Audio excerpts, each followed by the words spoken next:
उन भीलों का रंग थे। उसका नेता था हाकिम खान सूरी।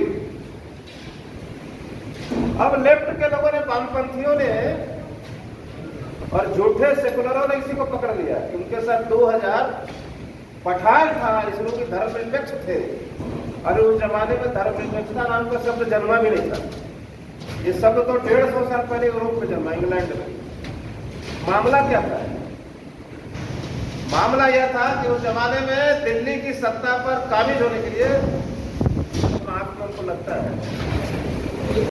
कि महाराणा प्रताप जैसे व्यक्ति को हम लोग किसी धर्म में, किसी जाति में बांध के इनकी उपलब्धता का बखान नहीं कर सकते, क्योंकि इनका सेनापति आमिर खान थे और अकबर के सेनापति मान सिंह थे।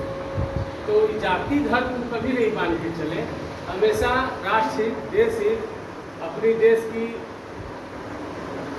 अदम स्वतंत्रता, हिंदू राष्ट्र, हिंदू को बचाना, भीलियों को बचाना, इनका ही कर्म था। इनकी इसीलिए महानता हुआ।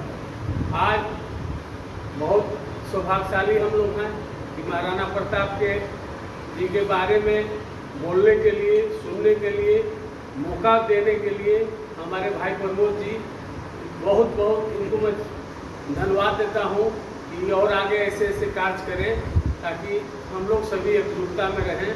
हम लोग महाराणा प्रताप से सीख लें, देश के प्रति समर्पण करने की प्रवृत्ति रखें। इतना कहते हुए मैं अपना वाणी को विराम देता हूँ। जय हिंद, जय भारत। प्रमोद जी के सौजन्य से कार्यक्रम का आयोजन किया गया। सभी लोग केवल महाराणा प्रताप की जीवनी और इनके कार्यों को देख करके हम लोग नहीं आगे बढ़े। उदय जी ने चूंकि कहा है कि उनको किसी धर्म या किसी जाति में बांध करके नहीं रखा जा सकता। क्यों नहीं रखा जा सकता? इसलिए उन्होंने सारे समाज को एकजुट करके ही अपने चित्तौड़ को बचाने का प्रयास किया। वहाँ जितने समाज के लोग आज हैं, वही समाज के लोग पहले भी हुआ करते। यह समाज आज नहीं बटा है, यह समाज पूर्वोत्तर काल से ही बटा आ रहा है। सबको कर्मों के आधार पर बांट दिया गया कि तुम फलाना हो, तुम ठिकाना हो, तुम ये हो, तुम वो हो।